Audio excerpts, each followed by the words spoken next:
전교인 캠페인 오늘 네 번째 또 마지막 주일이 됩니다. Celebration of Discipline이라는 영적 훈련과 성장이라는 책을 통해 지난 4주간 초대교회에서 지금까지 영성 훈련의 범주를 크게 12가지로 나누었다라고 보았고, 우리가 함께 말씀을 책을 통해서 그 정보를 우리가 듣게 되었어요. 한번 복습을 했으면 합니다. 우리 첫 번째 단락인 내면 훈련에는 첫 번째 묵상이 있고 기도가 있고, 따라 하시면 돼요. 외우시 보통 따라 하시라고 올려놓은 거니까. 자, 다시요. 내적 훈련에는 묵상과 기도와 금식과 학습입니다. 이게 내면 훈련이에요. 그 다음에 내면 훈련이 잘 갖추어지면 그 다음에 단계인 외적 훈련으로 가는데, 외적 훈련에는 첫 번째가 뭐라 그랬죠? 단순성과 홀로서기와 복종과 섬김의 훈련입니다. 지난주에도 간략하게 말씀드렸지만, 내가 하나님 말씀에 묵상할수록 하나님의 뜻이 무엇인지 알기 때문에 우리의 삶이 단순해진다고 그랬어요. 우리가 하나님 말씀을 모르니까 복잡하게 생각합니다. 원래 진리는 단순한 거예요. 예수 그리스도께서 단순함의 삶을 살았죠. Life of Simplicity라는 그러한 삶을 사셨어요. 말로만 하신 게 아닙니다. 삶을 통하여 어디까지죠? 내가 오늘 여우도 그 굴이 있고 새도 새 집이 있는데 나는 내 머리 둘 데가 없다 하신 말씀, 그걸 내가 나를 동조해달라라는 말씀이 아니라 그것이 그렇게 중요하지 않다라는 거예요. 하나님의 말씀 가운데 살아가는 가운데, 그래서 예수님이 홀로 있는 것에 대해서 하나도 거려하지 않았습니다. 많은 무리들이 있는 가운데서도 홀로 기도하러 가십니다. 홀로 하나님과 만나는, 독대하는 시간을 갖죠. 그게 기도인 거예요. 그 홀로 있는 삶을 통해서 홀로서기를 스스로 하셨던 예수님, 그게 예수님의 성품을 닮아가는 부분 중에 하나입니다. 우리는 옆에 누가 있어야 되고, 내가 뭘 하면 박수 쳐주고 위로해주고 품어주는, 그거 당연히 필요하죠. 그러나 그게 없다 할지라도 홀로 설 수 있는 훈련이 필요하다라는 거예요. 여러분, 따라다니면서 잘했다라고 칭찬할 수 없잖아요. 어린아이는 그렇게 합니다. 그런데 성인이 되면 그런 거 없어도 내가 해야 할 일, 내가 하나님 앞에서 어떤 모습으로 살아가는지를 알기 때문입니다. 복종을 통해 내 안에 있는 육의 생각, 육의 욕심을 쳐서 복종시키는 거예요. 이게 훈련인 것이죠. 그 다음에 섬김도 마찬가지예요. 우리가 섬긴다. 여러분, 섬기는 것은 배워가는 거예요. 단 한 번에 섬기지 않아요. 섬김은 늘 학습을 통하여 배우는 거예요. 한 번 섬기고 끝나는 게 아니라 여기도 섬기고 저기도 섬기고 계속 섬겨가는 것. 이게 내적과 외적 훈련의 가장 중요한 이 두 가지를 얘기한다면, 오늘은 마지막 단체 훈련, 공동체 훈련인 네 가지인데, 고백과 예배와 인도하심을 받는 것과 그 다음에 마지막인 축전의 훈련입니다. 오늘은 다른 때와 좀 달리 한 주제를 여러분에게 설교하기보다는 이 단체 훈련의 네 가지를 다 여러분에게 간략하게 설명드리고 싶어요. 이유는 뭐니 해도 교회가 튼튼해야 돼요. 교회가 건강해야 돼요. 여러분, 단체 생활을 잘해야 되는 거예요. 교회 생활을 잘해야 돼요. 왜냐하면 내가 하나님과의 관계는 좋은데 공동체, 함께 내 지체인 다른 지체와의 생활이 약하면 그 사람은 참 어려운 거예요. 저도 여기서 자랐기 때문에 군대는 가지 않았지만 기회가 있으면 가고 싶어요. 오해하지 마세요. 제가 원래 신학대학원 때 별 2계단 장군이 왔었어요. 신학대학원. 거기서 미국에 군목이 모자른데 지망할 사람들을 찾았어요. 나 가고 싶었다고요. 그런데 가지 못한 이유가 있어요. 우리 2세들 때문에 못 갔어요. 내가 섬기고 있는 교회에 우리 학생들을 누가 지도할까? 어떻게 보면 교만이라 할 수 있겠지만 그 어린 나이에, 젊은 나이에 갈 수가 없었어요. 이 아이들을 팽개치고 갈 수 없어요. 그래서 안 갔어요. 그랬더니 40이 되니까 우리 교단에서 육군 군목들이 많습니다. 올해도 3명의 군목에 가는데 연장되는 거예요. 계속 나이가. 군목은 나이가 연장돼요. 없으니까. 내가 40에 가고 싶었어요. 근데 담임 목사가 됐어. 교회 때문에 내가 또 아세요? 이 마음을 아시려나? 내가 개인적인 나를 위해서라면 나 갔다고요. 갔다고. 근데 차마 갈 수가 없었어요. 그게 공동체 생활, 교회 생활이라는 것은 나 개인이 있지만 그 개인의 어떠한 생각과 욕심과 내가 원하는 것을 마음대로 할 수 있지만 하지 않는 거예요. 왜? 공동체의 모든 생활이라는 게 그런 거예요. 해도 되는데도 하지 않아요. 사도 바울이 그랬잖아요. 내가 먹을 수 있는데 먹지 않아. 갈 수 있는데 가지 않아. 왜? 교회를 위해서. 자, 그럼 공동체 훈련의 첫 번째 주제가 고백의 훈련입니다. 이 고백의 훈련이라는 그 페이지의 책 머리에 보시면 작은 글자로 이렇게 쓰여 있습니다. 히포의 어거스틴, 성 어거스틴이 쓴 이야기입니다. 악한 행위를 고백하는 것이 선한 행위의 시작이다. 악한 행위를 뭐 한다고요? 고백하는 것. 고백이 선한 행위의 시작점이 될 수 있다라는 이야기를 하고 있습니다. 여러분, 하나님이 가장 싫어하시는 것이 있다면 무엇일까요? 하나님이 가장 싫어하는 건 뭘까요? 죄입니다. 죄를 가장 싫어하세요. 그래서 하나밖에 없는 독생자 예수님을 우리에게 보내주신 이유가 거기에 있는 겁니다. 그 죄악을 우리가 어떻게 없앨 수 있습니까? 우리는 스스로 절대로 죄를 없앨 수 없습니다. 그런데 하나님은 그 죄를 고백할 때 죄를 사해 주시고 다시 말해 없애 주신다고 말씀합니다. 이게 약속입니다. 너의 죄를 고백하고 시인하고 고백할 때 우리를 용서하세요. 이게 기독교 훈련의 이 고백의 훈련의 가장 중요한 핵심입니다. 고백이 있어서 꼭 기억해야 할 것이 있는데 그것은 하나님께서 우리를 용서하시고 사랑하신다는 겁니다. 하나님 우리를 뭐 한다고요? 용서하시고 사랑하신다. 여러분이 아무리 악한 죄를 졌다 할지라도 하나님은 우리를 용서하시는 줄로 믿습니다. 아무리 주님 앞에서 부끄러운 모습을 산다 할지라도 하나님 우리를 여전히 사랑하시는 줄로 믿습니다. 아까 우리가 불렀던 찬양 로마서 8장 26절 이후에 나온 말씀이잖아요. 죽음도 생명도 천사도 하나님의 사랑으로부터 우리를 끊을 수 없다 하신 그 말씀, 그걸 내가 고백하는 거예요. 그래서 하나님의 사랑을 감사합니다. 오늘도 나를 구원해 주신 은혜 감사합니다. 한 주도 하나님 지켜주셨습니다. 감사합니다. 아멘입니까? 네? 자, 옆에를 보시고 하나님이 당신을 사랑하신대. 하나님이 당신을 용서하신대. 사랑하고 용서하신대요. 의심스럽죠? 그래도 아멘으로 여러분이 답해야 되는 거예요. 그건 진리이기 때문에, 팩트이기 때문입니다. 하나님은 이미 우리를 용서하시기를 원하셨어요. 사랑하신다는 근본적인 마음을 갖고 계시기 때문에 이 땅에 아들 예수 그리스도를 보내주셨다. 그래서 용서하시고 사랑하시고 하나님, 그 용서하시고 사랑하신 하나님께 내가 나갈 때는 어떤 대가를 가지고 나가지 않습니다. 하나님이 나를 더 사랑하기 위해 내가 무언가를 드린다. 아니에요. 내가 용서를 받기 위해 하나님께 내 과일 박스를 갖다 드린다. 이게 아니고요. 하나님 그걸 원하는 게 아니라 하나님은 우리가 하나님께 나올 때마다 뭘 하라고요? 고백하라는 거예요. 고백. 그거면 되는 거죠.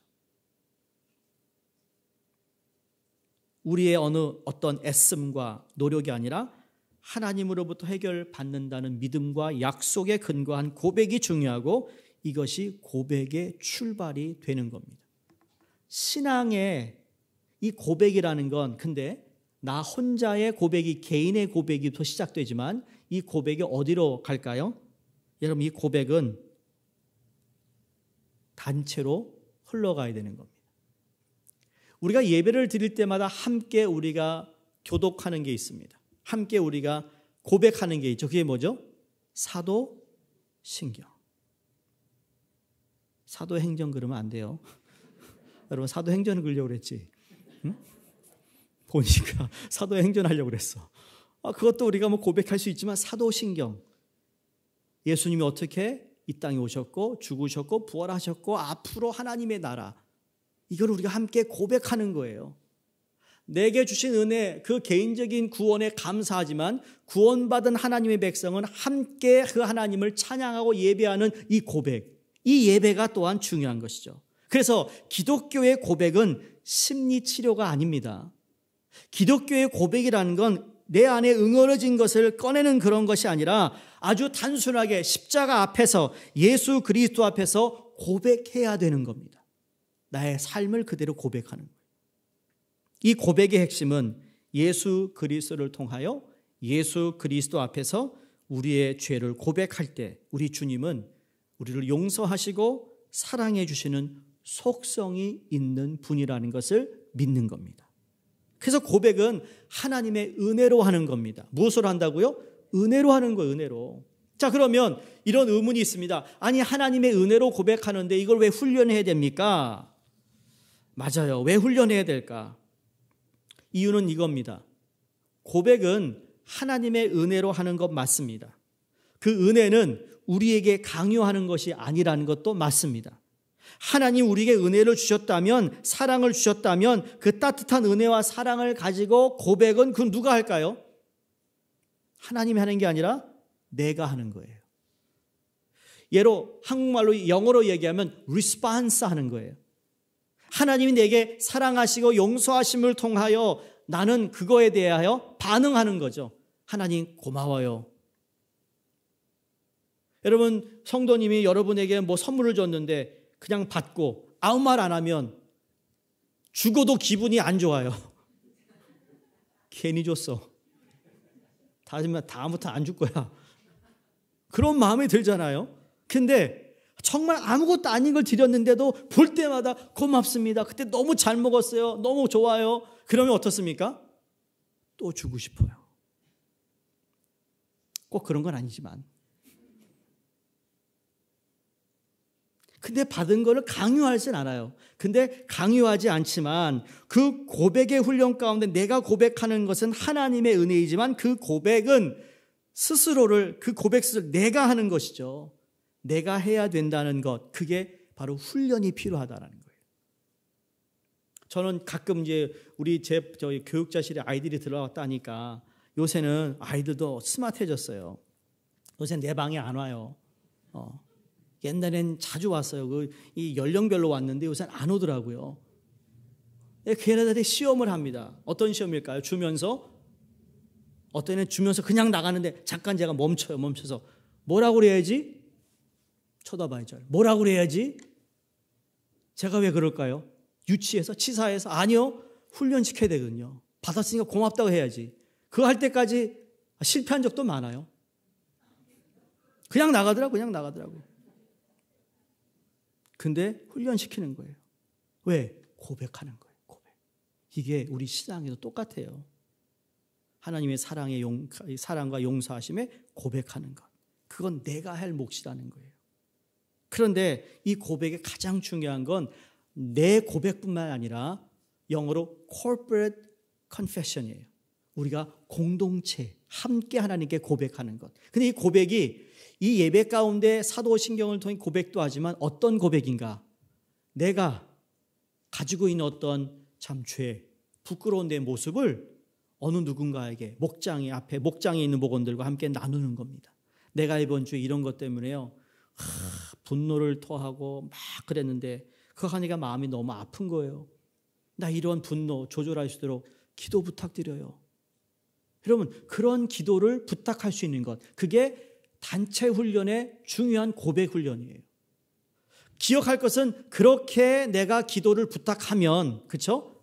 그걸 가지고 저 사람 분노가 많대 이렇게 하는 사람은 정말 나쁜 사람이고, 그러나 safe place에서 우리 목장에서 함께 나누는 그 품을 수 있고 이해할 수 있는 목원들과 함께 나눌 때 여러분 똑같은 죄를 번복해서 짓는 그러한 실수를 점점 줄일 수 있다는 거예요. 우리의 죄를 계속 짓고 있는 이유는 뭘까요? 보이지 않게 아무도 모른다고 생각하기 때문이에요.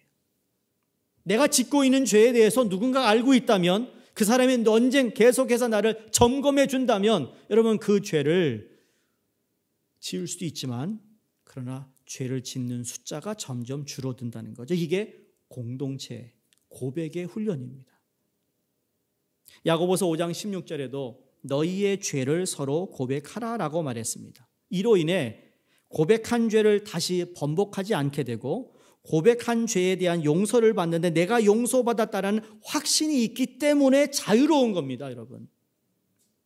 중요한 건 그래 내가 용서할게, 이제 앞으로 우리 잘 지내자, 그러면요 돌아서면 우리 마음이 얼마나 홀가분해질지 모릅니다. 자유예요, 그게 자유. 그런데 그것에 대한 확실한 답을 듣지 못하기 때문에 내가 마음이 여전히 무거운 거예요. 여러분 죄를 졌어요? 하나님이 여러분의 죄를 용서해 주심을 믿습니까? 그리고 그 용서함에 내가 하나님께 감사함으로 살아갈 수 있는 이유는 이미 주님께서 그 일을 해결하셨기 때문에 우리는 자유로워지는 거죠. 오늘 삶 가운데 죄를 또 짓고 있다 할지라도.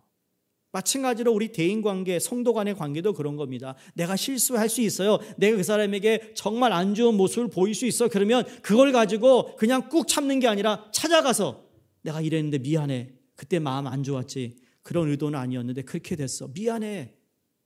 그러면 되는 일을 가지고 미안해를 못 해가지고 말이죠. 여러분 가족에서도 그래요.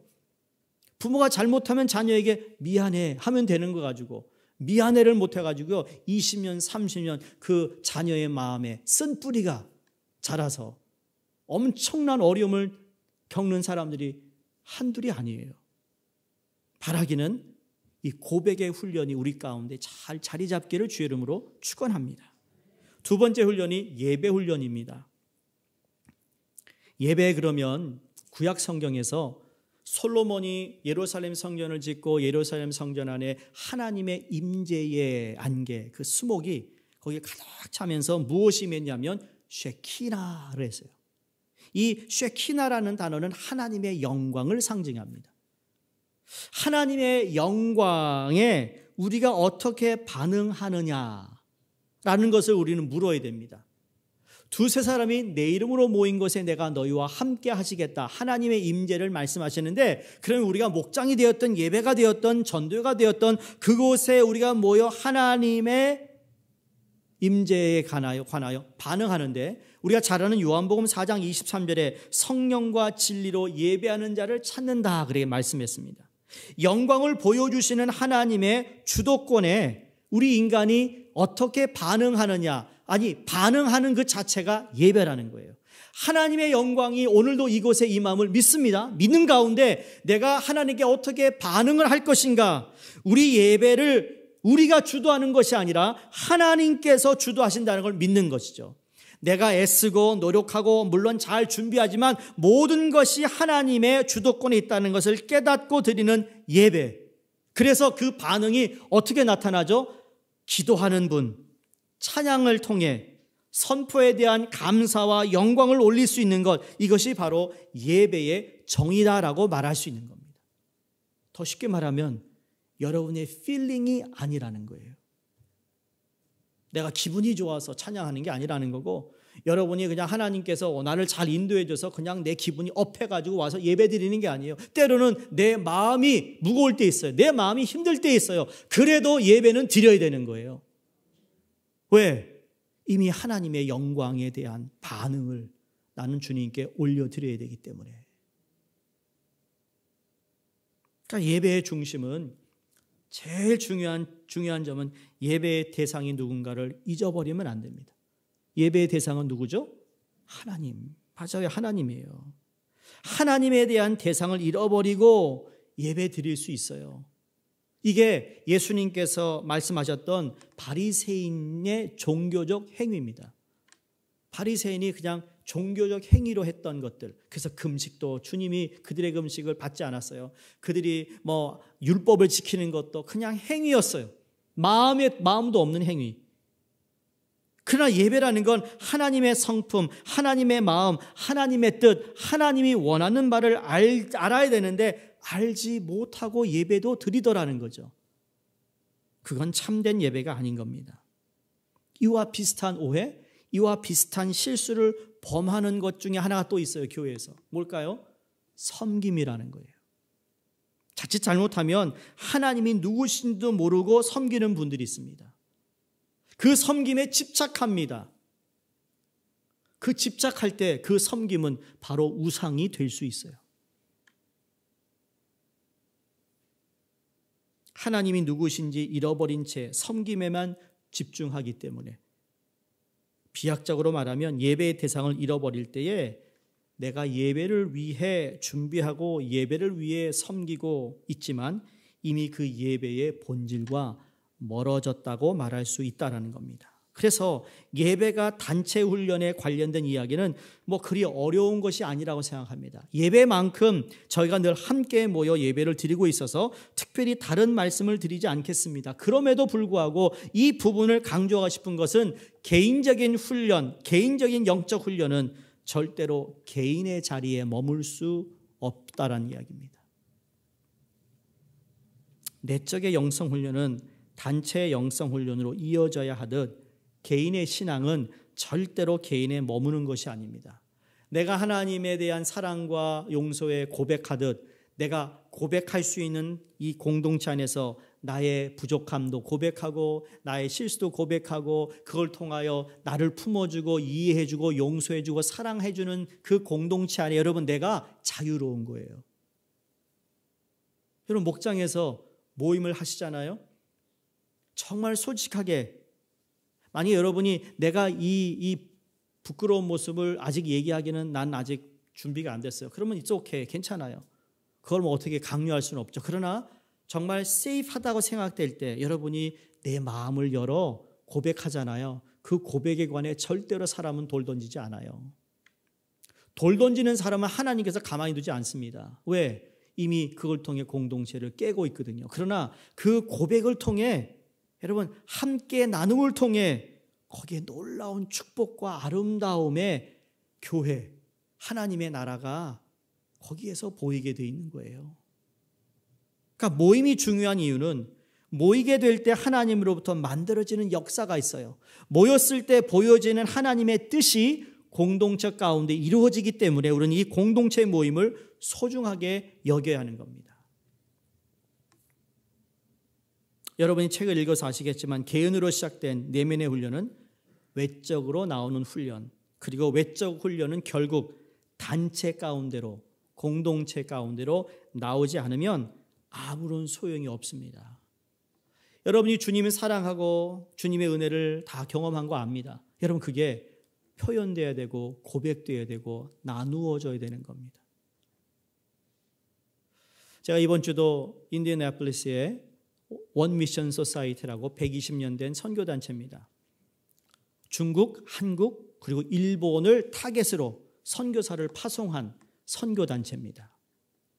우리 성결교회하고는 정말 떼어놓을 수 없는 관계입니다.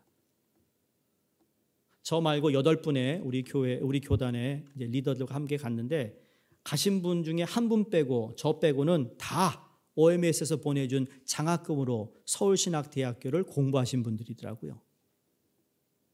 그걸 보면서 여러분 120년 된 선교단체인데 지금도 계속 이제는 전 세계의 선교사님이 파송되어 있어요. 그분의 처음의 골은 뭐였어요? 한국, 일본, 중국이었습니다. 그런데 한국, 일본, 중국에서 가장 성공적인 선교의 열매는 어딜까요? 성결교회였어요. 한국이 2,000교회 교회가 있죠. 2,000개 교회. 500명의 선교사가 파송되어 있어요. 저희 미주에 200교회 교회가 있어요. 선교사가 50명이 파송되어 있어요. 미주 파송 선교사가. 제가 이런 얘기를 잘 하지 않는데 오늘 하는 이유는 바로 그거예요. 다른 게 아니라는 거죠. 하나님께서 어느 한 선교사님의 감동을 주시고 그래서 사명을 받아 정말 underdeveloped 하나도 과학 문명이 없었던 120년 전에 한국에 땅을 밟고는 복음을 전한 그분들. 여러분 그분들이 세웠던 건 뭐죠? 교회였어요. 복음을 전하고. 혼자 하고 그냥 온 게 아니라 이게 개인의 소명을 가지고 왔지만 거기에 있는 한인들을 향한, 조선인들을 위한 복음을 전하고 복음의 공동체를 세우는 일, 이게 바로 신앙의 본질이고 예배가 그런 것이고 우리의 신앙이 그래야 된다는 거예요. 여러분, 하나님 사랑하는 건 내가 안다니까요. 그 사랑을 공동체 안에서 이제는 나누어야 되는 거죠. 나눌 때 교회는 세워져 가는 거예요. 예수님이 홀로 산으로 올라가셨던 그 홀로의 영성이 필요했지만 그 홀로의 영성은 반드시 단체로 끄집어 내려오는, 그래서 제자들과 만나고 수많은 사람들과 만나는 이 두 가지의 카테고리가 있었던 것처럼 오늘 우리의 공동체 역시 이 두 가지 카테고리가 있어야 한다고 믿는 겁니다. 아까 말씀드린 고백의 훈련을 통해 깨달은 내용과 흐름이 같아요. 개인이 받은 은혜를 공동체 안으로 가지고 왔을 때 그 은혜를 공동체 안에서 함께 나누는 역사입니다. 아까 광고 시간에 주일학교 아이가 한 끼 굶으면 얼마를 모을까? 그게 중요한 게 아니고요. 그 아이의 정성스러운 그 금식이 우리한테, 여러분에게 나눠져서 여러분의 도전을 받아요. 은혜를 받아요. 감동이 있어요. 그리고 뭐가 있죠? 나도 뭘 할까? 이게 바로 공동체에 주는 영향인 거예요. 선한 영향인 것이죠. 그 얘기 듣고 이번 주 여러분 생각이 바뀌셨죠? 그 꼬마도 한다면 부끄러운 마음이 있어요. 괜찮아요. 부끄러운 마음은 하면은 되는 거예요. 돌아서면 되는 거예요. 그러면 오히려 그 부끄러움이 변하여 기쁨이 돼요. 그게 나를 자유케 해요. 하나님 앞에 온전하게 내 고백을 또 할 수 있는 거예요. 이게 공동체. 그래서 우리는 이 아름다움을, 그래서 헬라어로 코이노니아, 이게 바로 교제라는 이야기예요. 하나님의 말씀 안에서 함께 교제한다. 내면적 지속적인 상호관계의 교제입니다. 교회로 온다라는 말이 바로 이 코이노니아예요. 교회가 예배드린다는 것이 하나님께 수직적인 예배드리지만 그 안에서 벌어지고 있는 여러 가지의 내면적 이 지속적인 상호관계가 이루어지는데 바로 이러한 아름다운 그리스도의 몸을 우리가 계속적으로 이루어갈 수 있기를 주의 이름으로 축원드립니다. 세 번째 훈련이 인도하심을 받는 훈련입니다. 제가 오늘은 계속 똑같은 흐름이 있습니다. 개인의 고백이 공동체에 흐르러서 고백이 되고, 예배도 내가 하나님께 예배드리지만 혼자 예배드리는 것이 아니라 함께 예배를 드리는 것을 흘러가야 되는 것을 말씀드렸다면, 인도하심의 훈련도 그렇습니다. 우리는 어떻게 하나님의 인도하심을 받을까요? 우리는 내가 하나님께 인도함을 받아서 하나님 여기까지 인도해 주신 것 같아, 소위 에베네셀의 하나님이라는 걸 좋아하잖아요. 여기까지 우리를 도와주신 하나님, 앞으로 하나님께서 나에게 필요한 것을 또 계속 공급해 주시는 여호와 이레의 하나님, 아멘 해야 되는데 말이에요. 우리 아픔을 치유하시는 라파의 하나님, 여기만 아멘 하네. 그래도 아멘 하셨어요. 그렇죠? 마스크 때문에 안 나왔어요.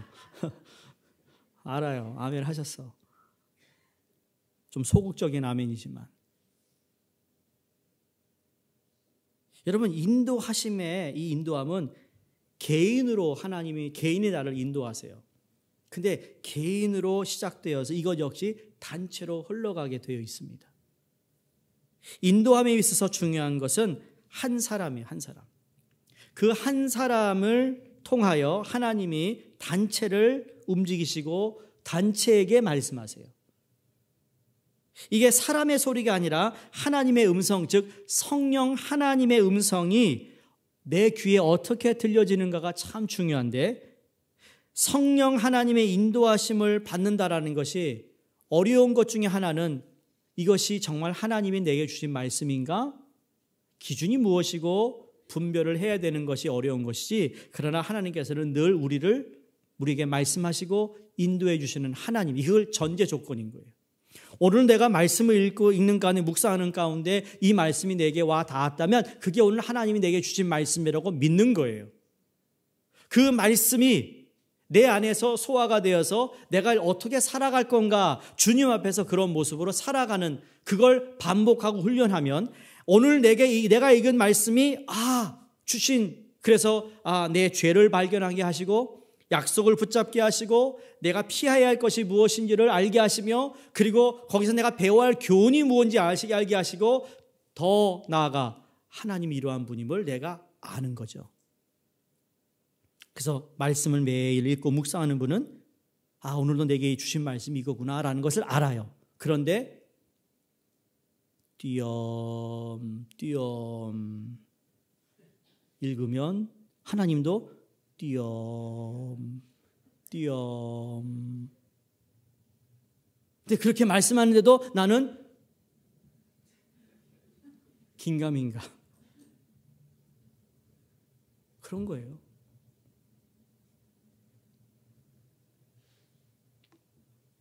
한국에서 구구단을 우리 외우잖아요. 그렇죠? 1학년 2년 되면 이 구구단을 외웁니다. 구구단. 형이 이제 구구단을 외우는 거 보면서 내가 저걸 어떻게 외우지? 저 많은 걸 어떻게 외우지? 그런데 그냥 계속 생각도 안 해요. 근데 그냥 외워져. 9구는 7, 8은 이거 안 되네. 근데 돼요. 돼. 왜?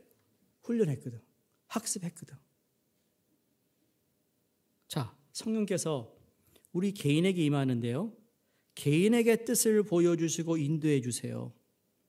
중요한 거는 이게 개인에 머무르지 않는다는 거죠. 하나님이 나에게 주신 말씀으로 받아들이잖아요, 말씀을. 그럼 내게 적용하면 돼요. 근데 적용이 거기서 끝나지 않아요. 주로 적용은 내가 변화되어 다른 사람들에게 좋은 영향을 미치는 삶으로 살아가는 것까지 이어지는 거예요. 절대로 나 혼자만 변하지 않아요. 내가 변화되면 내 주위가 변화되게 되어 있어요. 믿으세요? 자, 출애굽을 모세를 통해 하나님이 인도하셨습니다. 모세를 저 불의 가시떨기에서 하나님이 음성이 들립니다. 신발을 벗어라. 내가 너에게 바로에게 보낸다. 하나님의 음성은 모세가 들었어요. 모세가 어떻게 하죠? 이스라엘 백성을 출애굽하는데 쓰임을 받습니다. 하나님이 모세를 통해 이스라엘 모든 백성들, 노예로 살고 있는 이 백성들에게, 이스라엘 백성들에게 말씀하십니다. 내가 하나님의 부름을 받아 너희를 출애굽하기로 부름받았다. 하나님은 이스라엘 백성이 노예로 살고 있는 그들의 기도를 들으셨을 뿐 그들에게 직접 단체에게 한 번에 카톡을 보낸 게 아니에요.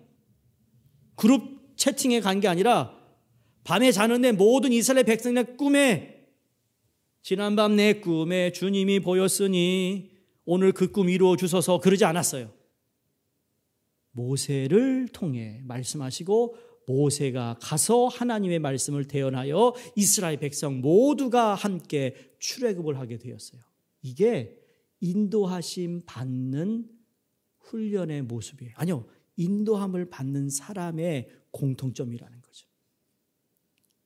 우상을 섬기고 있는 그 조상 땅에 있던 아브라함, 하나님이 한 명을 부르셨어요. 불러서 믿음의 조상이 되게 하시는데, 믿음의 조상하는데 어떻게 이어집니까? 이삭을 통해, 야곱을 통해, 요셉을 통해. 이제 왕국이 이루어졌는데 왕들을 통해 하나님이 왕들에게 말씀하잖아요. 예언자에게 말씀하여서 그 모든 공동체에게 하나님의 음성을 들려주고, 그리고 어떻게 살아야 되는지 하나님의 인도하심을 따라가라고 말하고 있습니다. 여러분, 그 하나님의 인도하심은 그제나 오늘이나 내일이나 똑같은 방법으로 하신다는 말씀이에요. 성령 하나님이 직접 단체에 말하지 아니하시고 개인이라는 한 도구를 통해 단체에 알리시고 단체를 통해 일을 하게 하셨던 것입니다. 여기에 조심할 부분이 뭔지 아세요? 여러분, 하나님이 내게 주시는 음성은 나의 만족함을 위해서가 아니라는 거예요. 하나님 오늘 나를 부르셨다면, 말씀하셨다면 그걸 통하여 내가 깨닫고 교훈받고 내가 변함을 통하여 이것이 어디에까지 영향을 미쳐야 된다고요? 공동체 안에. 그게 교회예요, 여러분. 그럼에도 불구하고 목장이라는 것이 하나의 교회의 모임의 장소라고만 생각한다면 절대로 이 진리를 깨닫지 못하죠. 내가 왜 자꾸 잘하지 못할까? 여러분, 이미 여러분이 딱 정해졌어요. 여러분이 이미 프레임을 만들어 놓고 나는 여기까지만 그러세요. 그러면 거기까지만이에요. 더 이상 바라지도 않고 변하지도 않을 거예요.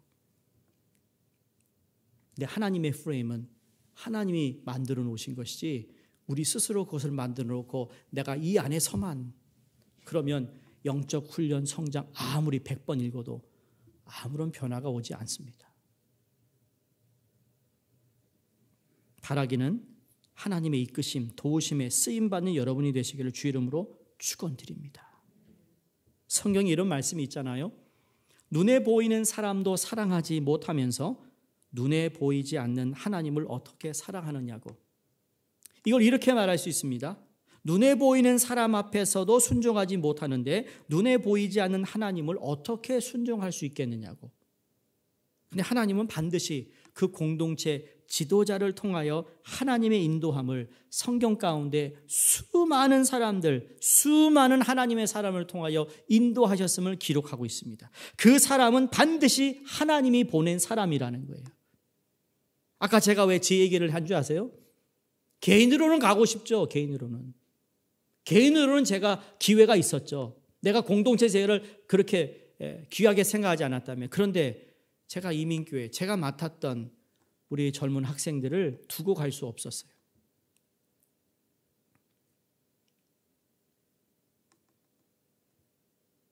그거 안 했다면 지금 여러 가지 헤레익 같은 거 없을 텐데, 목회. 편하게 나는 그냥 여전히 주를 섬기는 일이잖아요. 부름을 받아 갔으니까. 교회에서 뭐 여러 가지 일들, 그거 내가 신경 쓸 필요 없잖아요. 안 썼으면 좋겠거든요. 근데 또 목회가 그러나요? 그러나 그 가운데서도 하나님의 인도하심을 받아야 되는 거죠. 우리 모두가 다. 여러분, 목자님, 부목자님 좀 잘해드리세요. 그 목자, 부목자 인도하는 거 쉬운 줄 아세요? 해봐. 한번 해보실래요? 우리 목자님들 이렇게 잘 안 따라오는 분들 명단을 줘. 내가 다음에 다 목자시키게 그분들. 해보실까? 그만큼 그 역할을 하는데 기도가 더 필요하고 그 모금보다 더 기도가 필요하죠. 왜? 하나님의 인도하심을 또 받아야 되니까. 주님이 기뻐하는 목장이 돼야 되니까. 그래서 기도 안 할 수가 없는 거예요. 그런데 이걸 쭉 보면 이 가운데도 하나님이 이렇게 역사하시는구나. 우리가 에스더서를 읽으면서 하만의 계략을 하나님께서 단 한 번에 꺾어버리시잖아요. 그렇죠? 역전이 되는 거예요. 그 한 사람이 죽으면 죽으리라. 모르드겔이 내가 이때를 위함이 아니냐. 이게 자기 혼자만 살아남을 수 있었지만 이스라엘 백성을 다 살려야 하는 한 사람의 콜링을 통해 민족을 살리는 일. 얼마나 아름다운 일입니까? 길이길이 남을 만한 참 아름답고 복된 인물이 되는 것이죠. 바라기는 여러분 성경적 인도하심을 받는 공동체는 성령님의 도구인 리더와 함께 하나님의 역사하심에 동참하는 겸손함을 통해 이루어진다는 사실을 기억하셨으면 좋겠어요. 마지막 네 번째 훈련이 축전의 훈련입니다. 여러분 책의 295쪽에 이렇게 기록되어 있습니다. 그리스도의 길의 핵심은 무엇이다? 기쁨이다. 여러분 그리스도의 길의 핵심은 기쁨이다. 우리가 성령의 열매를 통해 희락, 기쁨에 대해서 여러분 말씀드렸잖아요. 눈에 보이는, 그렇죠? 십자가만 본 것이 아니라 그 뒤에 올 기쁨을 주님이 보았다고 그랬어요. 십자가는 힘들고 어렵지만 그러나 그 뒤에 숨어있는 기쁨을 주님이 보신 거죠. 그게 그리스도의 길이었습니다. 기쁨이었다라는 거죠. 지금까지 저희가 영적 훈련을 위해 많은 것을 했습니다. 그런데 기쁨을 잃어버렸다면 이건 다 헛수고란 이야기예요. 우리가 내적 훈련을 하고 외적 훈련을 하고 단체 훈련을 하는 것, 이거 다 우리를 위한 것이지만 또한 우리 공동체를 위한 것이고 하나님의 나라를 위한 것인데, 이 모든 것의 초점은 어디에 맞춰 있느냐? 이걸 통해 기뻐해야 된다는 거예요. 세상의 다른 종교는요, 고행을 겪어야만 훈련이 성취된다고 얘기합니다. 근데 기독교의 훈련은 달라요. 기쁨을 통하여 기쁨을 누리기 위해서 우리는 훈련을 한다는 겁니다.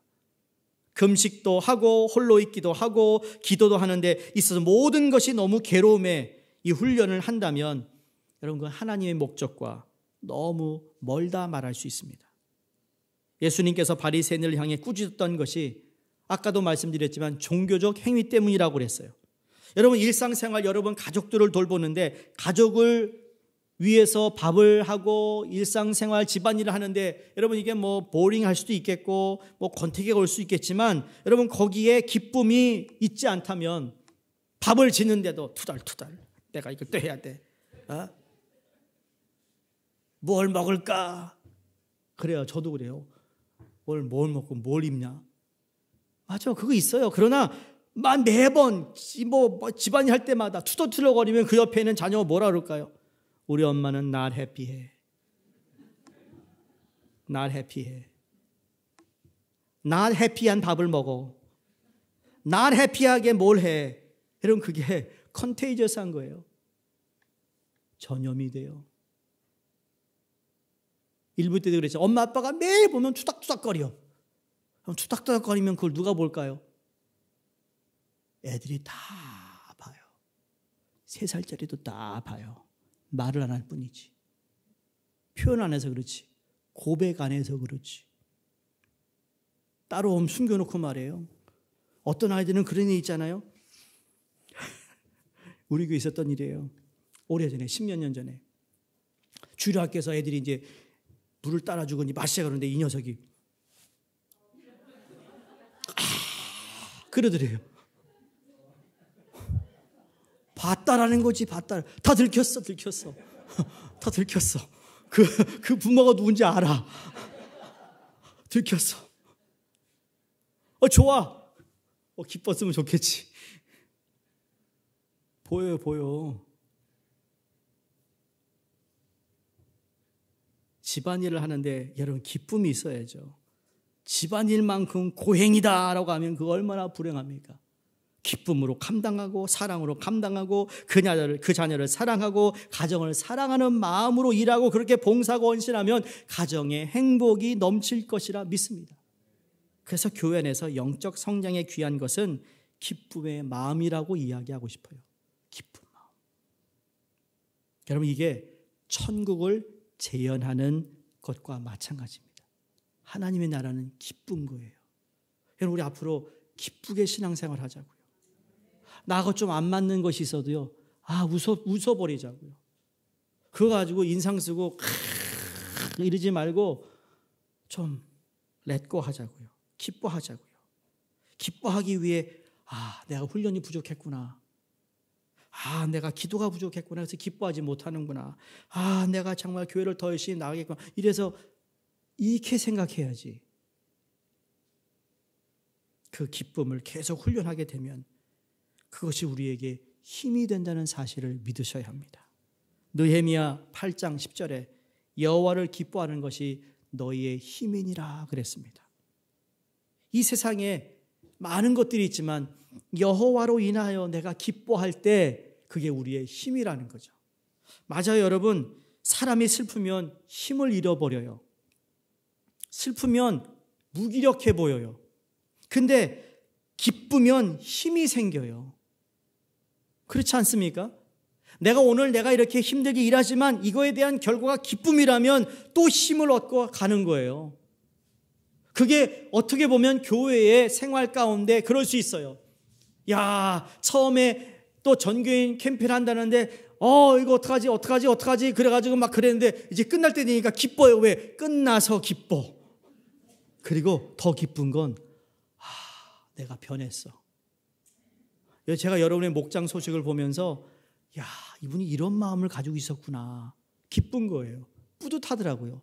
특별히 금식 야, 우리 전교인이 다 금식하는 것 같더라고요. 다 절제하고. 또 하나, 야, 그렇게 드라마를 많이 봤었구나. 알게 됐어요. 근데 괜찮아요. 괜찮아. 문화생활을 하고 있으니까. 난 나 혼자만 하는 줄 알았거든요. 아, 곰곰이 많구나. 괜찮아. 괜찮아요. 우리 기뻐하자고요. 우리 좀 더 웃으면서 하자고요. 그래서 오늘 저자 책을 보면 정말 4가지를 우리에게 얘기합니다. 이게 뭐 말씀이 페이지 305쪽에 보면 축전을 실천하라고 합니다. 이 기쁨을 좀 실천하자라는 거죠. 어떻게? 노래하고 춤추고 소리치는 거라. 그렇다고 또 방에 들어서 그럼 미치다고 할 거니까 좀 무슨 생각을 할까요? 여러분, 우리가 기쁜 일이 있으면 기쁜 마음을 좀 표현하자라는 겁니다. 표현하자. 표현하자. 아무도 없는 곳에서 잘 출 수 있지만 그러나 또 모인 곳에서도 좀 즐겁게, 우리 옛날에 놀이 가운데 즐겁게 춤을 추다가 그대로 멈춰라. 여러분 목장 모여서 한번 놀아보세요. 이거 재밌을 겁니다. 그냥 한번 표현해보자. 2번째, 웃어보자. 웃자는 거, 웃자. 웃음. 이 자신의 병을 치료하기 위해 웃음 요법을 사용하는 방법도 있다라고 얘기합니다. 기쁨의 웃음, 감사의 웃음. 오늘 나가시면서 웃으세요. 3번째, 상상과 환상의 창의적 재능을 발휘하라고 그랬습니다. 기쁜 일을 상상해 보라는 겁니다. 그 기쁜 일이 되겠구나. 야, 이렇게 우리가 참 기뻐하겠구나라는 것을 좀 창의적으로 발휘해 보라는 거죠. 앞으로 벌어질 일이 있는데 그 벌어질 어떡하지? 이렇게 되면 안 되는데 월스 케이스 시나리오를 자꾸 생각하지 말고, 아직 일도 시작 안 했는데 걱정부터 하는 분들이 있잖아요. 오늘 성경에 아무것도 염려하지 말고 감사함으로 기도로 간구로 하나님께 뭐라고요? 아뢰라. 또 가정의 행사를 축전과 감사의 시간으로 만들어 보라는 겁니다. 뭐 우리가 생일 잘 챙겨주지 않을 수도 있는데 유민사가 바빠가지고, 근데 작은 것에 챙겨주는 거예요. 여러분, 아이 것만 챙기지 말고 좀 부부, 남편 것도 챙기고 아내 것도 챙기고 말이죠. 그리고 너무 큰 걸 바라지 말라고요. 왜 큰 걸 바라가지고 실망하냐고요. 작은 걸 줘도 고맙다고 그래야죠. 네? 가다가 깜빡 잊었어. 내 꽃이 보여. 운전하는데 차를 세워서 꺾었어. 그거 가지고 오더라도 나 생각하고 왔네. 고맙다고 해야죠. 시간 말이야. 시간도 없어. 이거 가져왔냐고 그러면. 제 말은 작은 것 가지고도 우리가 한번 셀러브레 하자라는 거예요. 마지막 4번째는 뭘까요? 문화의 명절을 이용하라는 거예요. 축전을 하자. 우리 특히 믿는 우리는 절기가 있잖아요. 이제 부활주일이 옵니다. 부활주일 기대가 됩니다. 저는. 왜 그동안 우리가 3년 동안 연합 예배를 못 드렸어요. 이번에 우리가 중국말로 찬양도 하려고 그래요. 살아계신 주, 이 노래를 여기다가 써 올려 드릴 거예요. 우리가 다 부를 거예요. 예? 그래서 우리 중국 회중이 뭐 많지 않대도 우리가 당신의 언어로 우리 찬양한다. 영어와 한국말 하는 게 아니라. 자, 중국말 배우기로 했어요. I baptize in the name of Father, Son and Holy Spirit. 영어로 제가 중국말 할 거라고요. 웃지 마세요. 해당이다. 너무 기대가 되고 우리 아이들과 함께 예배드리는 거, 그걸 생각하면 기쁜 거죠. 이 기쁨은 우리 영성훈련의 원동력이 된다는 사실. 우리의 마음이 기쁘면 기도나 말씀이나 이런 모든 것들이 내가 억지로 하는 것보다 더 풍성하게 누릴 수 있는 것. 이 12가지의 훈련, 여러분 여기에 멈추지 마시고 지속적으로 계속해서 우리의 영성을 성장시키고 훈련하는 일에 계속 반복적으로 학습하시기를 주의 이름으로 축원드립니다. 기도하겠습니다.